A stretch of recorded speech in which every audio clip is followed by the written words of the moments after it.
You are Locked On Auburn, your daily podcast on the Auburn Tigers. Part of the Locked On Podcast Network, your team every day. Yes, welcome on into Locked On Auburn, your daily Auburn Tigers podcast. I'm your host, Zac Blackerby. Thank you so much for making Locked On Auburn your first listen every single day. Normally a Ferg Friday, and Justin Ferguson did record with me, so please go check out auburnobserver.com. But then we got done about 30 minutes later. Some breaking news happened. So joining me today, Charlie 5, Auburn message board legend. How are you, my friend? And permanent on deck circle guy. Yes, thank you so much for always being on call. You always seem excited to do it too, so I appreciate it. Yes, love it. You ever just sit down in a restaurant and you order a filet mignon, a really beautiful, nice cut of meat? Yes. And then the waiter or waitress just brings you a calzone instead? Has that ever happened to you? All the time. It's so annoying. It happened again yesterday. How crazy is that? No. Exactly. Calzone. Zach Calzada. Yeah, Zach Calzada, the former Texas A&M quarterback. We heard that he had interest in coming to Auburn. That was solidified when he tweeted out the graphic of him being committed, with Eagles flying in the background, wearing number 10. Very, very majestic. And this is the least interesting quarterback signing in the portal. I can't argue there. When you got guys out there like Dylan Gabriel, Caleb Williams, all these big name guys, we get our emotions up for that. And this sort of, even though I do think he's got the tools to be a pretty good player, it is sort of, it can be kind of deflating, but something. I mean, there's some things I like about him. There's some things I like about him for sure. Yes, I agree. But for all the things we've been hating on Auburn quarterbacks for the last several years, I don't think it's anything different. I think you can look at traits and say, okay, I think he does have a good arm at times. Okay, I do think he makes quick decisions. Okay, I do think he's a mentally tough player. There's a lot of negative things too. Like for the last several years, I'm saying, the collective we, people that follow Auburn, have been very quick to point out Bo Nix's flaws, very quick to point out TJ Finley's flaws, which there are definitely more flaws in some of these people that I'm mentioning than others. But at a certain point, we need to start focusing on the good things and just hope things fall where they need to. And I think that's what some of the fan base is saying. Like, I tweeted out after the news happened, like, I really like calzones. And people were responding, all different types of things. There was one guy that was like, I've been watching his film today and like, he's got a really good arm. And it's like, yeah, sweet, cool. That's great. Like, so did Bo. And TJ. TJ has a really good arm. TJ's arm is not the problem there. So it's yes, he has good traits, Charlie 5. I 100% agree with you. But there's just so much more that's lacking. But to really just rub this whole thing down to its core. Rub it down, because that's what we do here. We rub things down. But if Calzada starts the last 3 games for Auburn wins all 3 of them. Are you asking me that question? No, I'm telling you. You agree, right? It's tough, but I think that probably, I don't know. It would have been close. Which of the last 3 games are giving you the most trouble there? South Carolina, Alabama, or Houston? Well, I look at the way he performed. He did not particularly perform very well against South Carolina. I just think our offensive line did not help out at times with TJ. Calzada has a lot of accuracy issues, sort of similar to TJ. They had similar games against South Carolina. I don't know that we may have won one out of the 3. One out of the 3. I don't think. What I'm saying though is you need just a little bit better, and is Calzada a little bit better at that point of the season? Possibly, maybe. Now, right, maybe. My biggest issue with Calzada, and I'm going to point out what I said about TJ Finley because I do not want to be a hypocrite here. is when your quarterback gets hurt at any point of the season, you're obviously at a disadvantage. But for the most part, the gap between the starter and the backup isn't as drastic as it looks like. Just the starter has been getting reps with all the guys around them all year round, and in some situations, multiple years going into it. Right. And so, you've molded a team around the quarterback. So when it goes down and new guys in, it's like it's not the same guy. So it's really hard to replicate. Calzada went in for an injured quarterback when Haynes King got hurt. Now, granted, over the course of the season, it kind of became more and more of his offense, and it still wasn't great. But that it is what it is. But I don't know, man. It's just when you look at the A&M roster around Calzada, this is my biggest hangup. Is A&M's offensive line wasn't great by any stretch of the imagination, but it was better than Auburn's. And the pass catchers at A&M were significantly better than what Auburn had to offer a year ago. And the team had to carry him. It's like with quarterbacks, Colin Cowherd says it all the time. It's either you're what, the horse or the wagon? Are you being pulled or are you pulling your team? And he's not there yet. No, yeah. Whether you look at Calzada or you look at Finley, they're both wagons right now. For sure. I will say this. If you look at the drop rate from wide receivers in the SEC, I think Texas A&M leads the SEC in drops from the wide receiver position. That's amazing. Calzada had, I think, either number 1 or number 2 accuracy on passes beyond 25 yards or deep ball, or AKA deep balls, however they classify it on SEC StatCat. He throws a good deep ball, which is something that we haven't had seemingly since Nick Marshall. It seems like nobody could throw a deep ball. Stidham wasn't good at it either. Yeah, Stidham regressed big time on that. So I'm with you. If you're looking to make this big change, you really are looking for. You feel like you got to look for a guy who, like you said, is the leader, who's going to pull the team, a quarterback that can win you a game, not a quarterback who you hope doesn't lose you a game. If that makes sense. Yeah. And I'm not sure that at this point in his career, now what happens in an off season where he's healthy. There's a lot of talk that he got injured his knee in the Alabama game and re-injured his shoulder in the Auburn game. So, there's a lot of talk about that, but still a full season of playing, basically a full season, an off season, and see what in development with a NFL quarterback coach, what happens moving forward.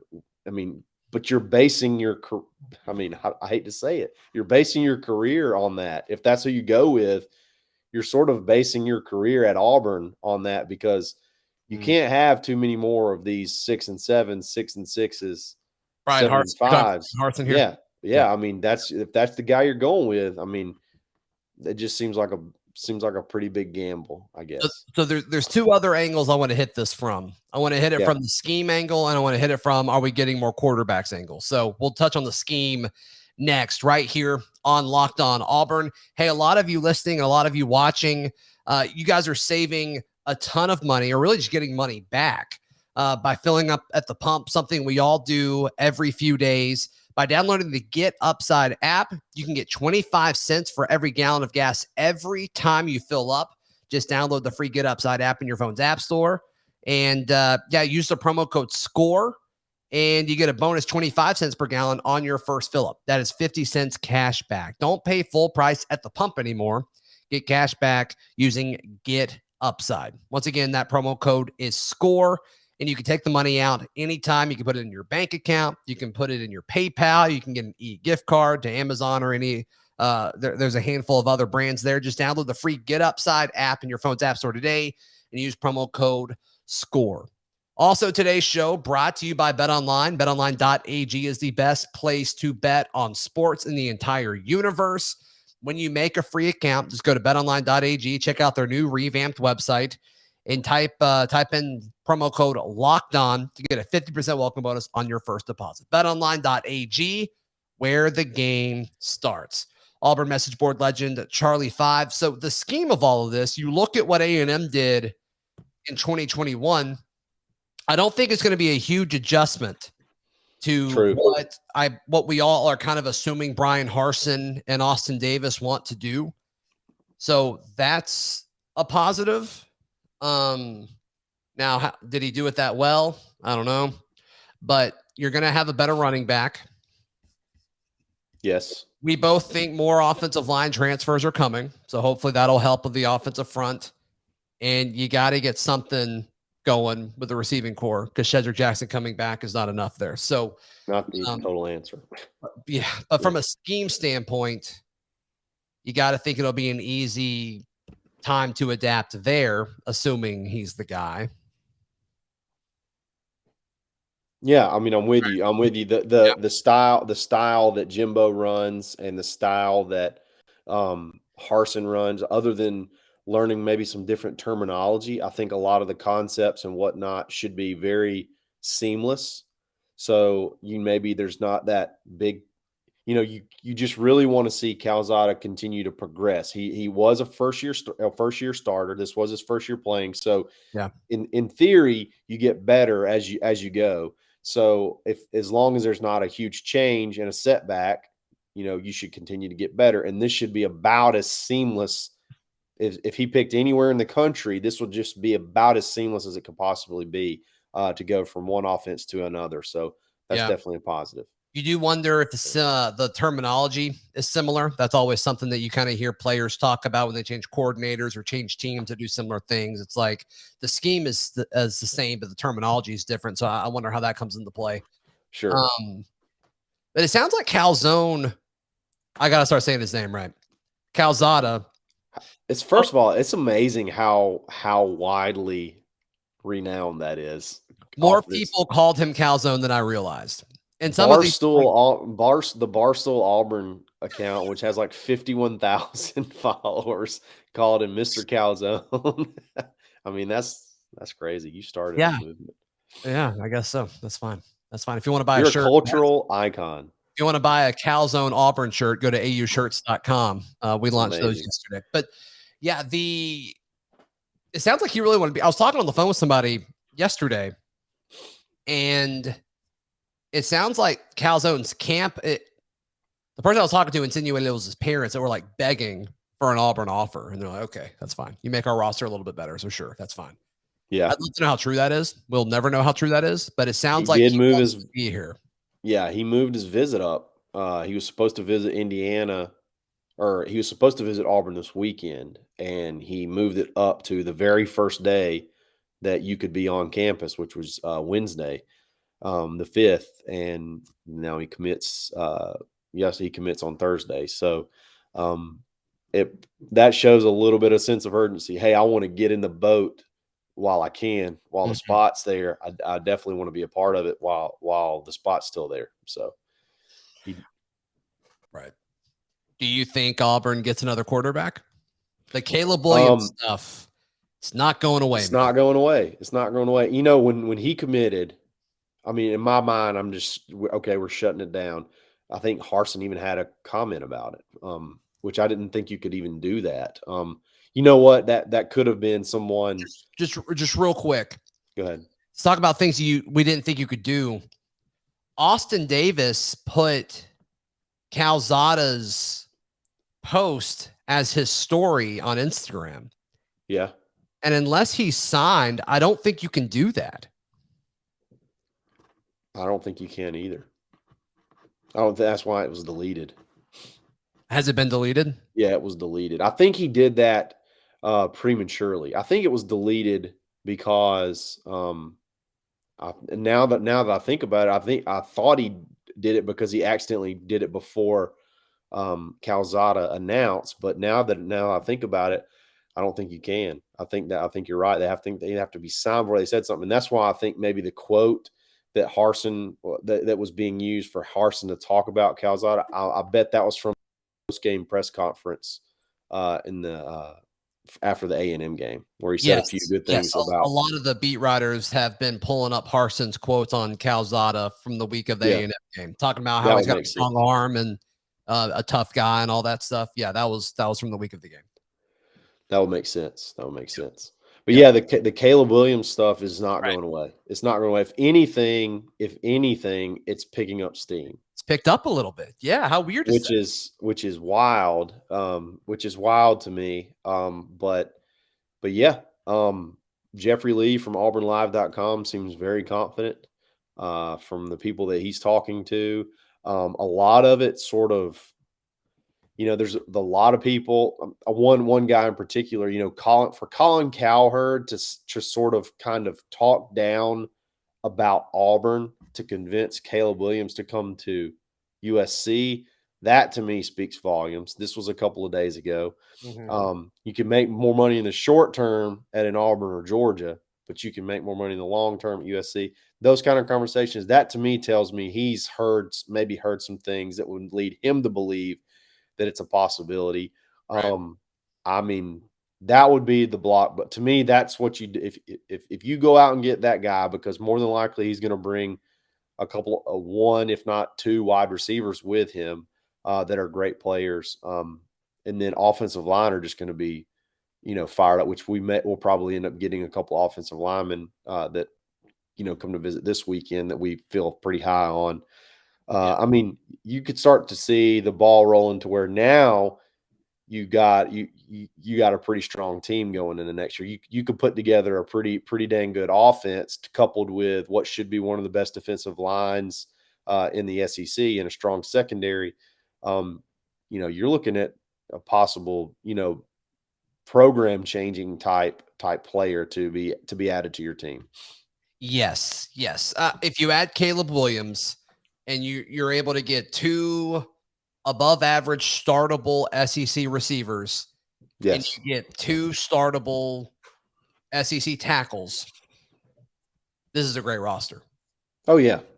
I mean, and I still think even if you don't get Caleb Williams and the quarterback situation plays out, I still think you're fine. I don't think you're a great team, but I think I think a lot of it really comes together and clicks a little bit more if you get, I'll say three roster spots spread evenly as you can among the offensive line, specifically tackle and wide receiver. Yeah. And the offensive line thing is interesting because I don't know exactly how much a guard helps you. I think it helps, but it doesn't have the same impact as a tackle. Right. And if Nick Brahms doesn't come back, you need a center. That's you need that. So some of these things, it matters where exactly they fall. Exactly. And the big, it's funny you said that. One guy that was in town is a big interior guard, Osiris Torrance from the Louisiana guy. Yeah, Louisiana Lafayette. That guy is a stud, man. I was looking at his stuff. I wrote a story about him on Auburn Wire. That guy is crazy. He started 3 or 4 full seasons. Yes. And he is a lean 300 plus 6'5" dude. He looks like an SEC lineman.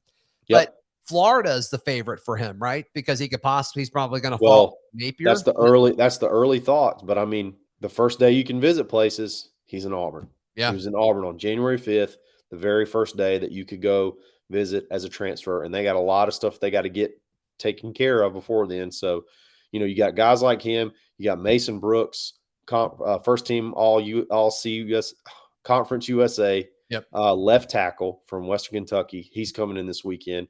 You got Hunter Norzad, who is on draft boards from Cornell as your center prospect, who's a mean-looking dude.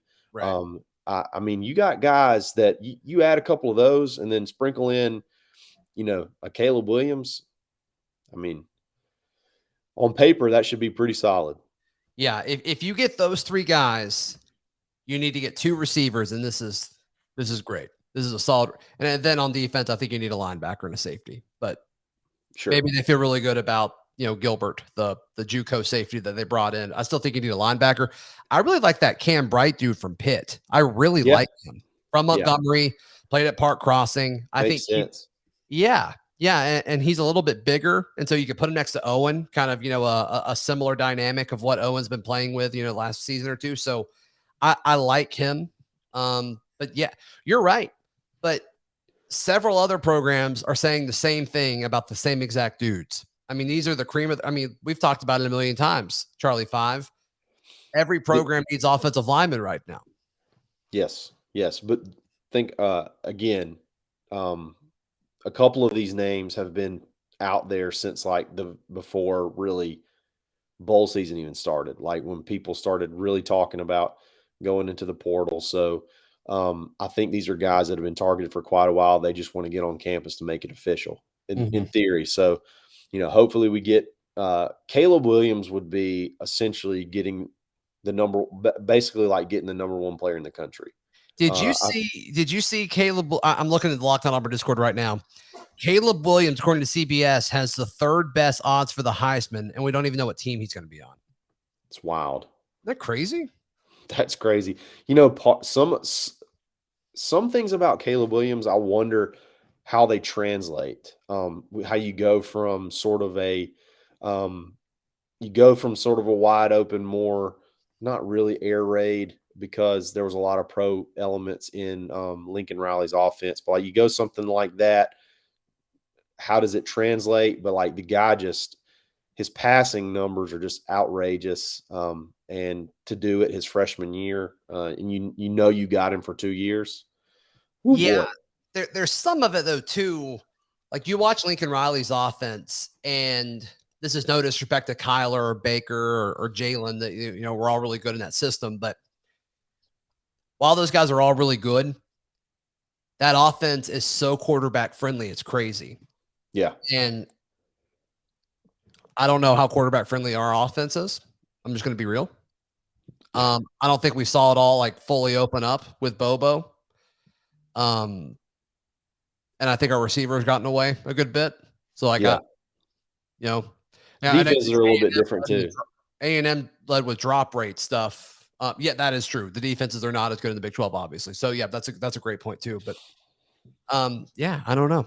I think that's fun. Oh, sorry to cut you off. Just real quick. I think it's a fun question. Hey, today's show brought to you by Built Bar, the best tasting protein bar ever. It's the new year. A lot of folks getting in shape, New Year's resolutions. Built Bar is the way to go if getting fit is part of your plans for 2022. Most Built Bars contain just 130 calories, just 4 grams of sugar, 4 grams of carbs, and 17 grams of protein. Keeps you full. They are absolutely delicious. Go to built.com. Use promo code LOCKED15 to get 15% off your order. Use promo code LOCKED15 for 15% off at built.com. Charlie 5, I can't believe I just cut you off. What were you about? It's all good. I was just saying, it's just really weird. It's just really strange that you get a quarterback commitment in the portal and the chatter on another quarterback prospect goes skyrockets. Mm-hmm. Like it was high a couple of days ago and then it completely died down. Calzada commits, and then it's like pedal to the metal. It's almost, to me, this is just a theory. It's almost, to me, it was like hush it down, keep it. No, let's quiet it down. Let's get Calzada committed, just in case for some reason this doesn't work out, and then we got him in the boat. Let's push it hard on Caleb Williams. Let's go get him, and then whatever happens after that happens. That's almost what it seems like. And but man, there's a lot of confidence. Yeah. I hope we don't have to do another emergency pod. Yeah, we sat down to record this 2 hours ago, and we're like, let's put our kids down and come back and do this just in case. Exactly, just in case. No, this I don't know. There seems to be a positive feeling around the fan base right now, which is good. We need more of that. Big time. But I don't know. Yeah, this roster's close. Just the guys that you need, I don't think are fully out there yet, unless you just hit 100%, which you could. It's definitely possible. Every recruiting analyst says follow the visits, and you already pointed out a few examples of that. And once Auburn's got a great track record of getting dudes on campus and then sealing the deal. Yes. And Harsin's kind of been hurt by that due to, visiting restrictions due to the pandemic and things like that early on. So now we're starting to kind of see that get rolling. And I can't wait to see Austin Davis and how it impacts, how his presence impacts things from a recruiting standpoint. That's one of the more exciting things I think that I'm ready to see how spring develops and how his role is carved out and how much work he does and things like that. That's actually one of the more exciting things that I'm looking forward to seeing this spring. Right. So the first podcast I recorded today with Justin, we talked about the defensive line target that the defensive line coach that Auburn is reportedly targeting. Yeah, it's cool. We saw Auburn appear in an Adam Schefter tweet. How yeah, often does that big happen? time. Yeah, that's pretty big cool. time. That's pretty cool. Brenton Buckner, he is the defensive line coach for the Arizona Cardinals. And I was talking with some of my folks that cover the Cardinals, and they sent me a few videos actually that the Arizona Cardinals have put out, on social media of him breaking down film and breaking down JJ Watt and things like that. And he seems awesome. He seems super charismatic.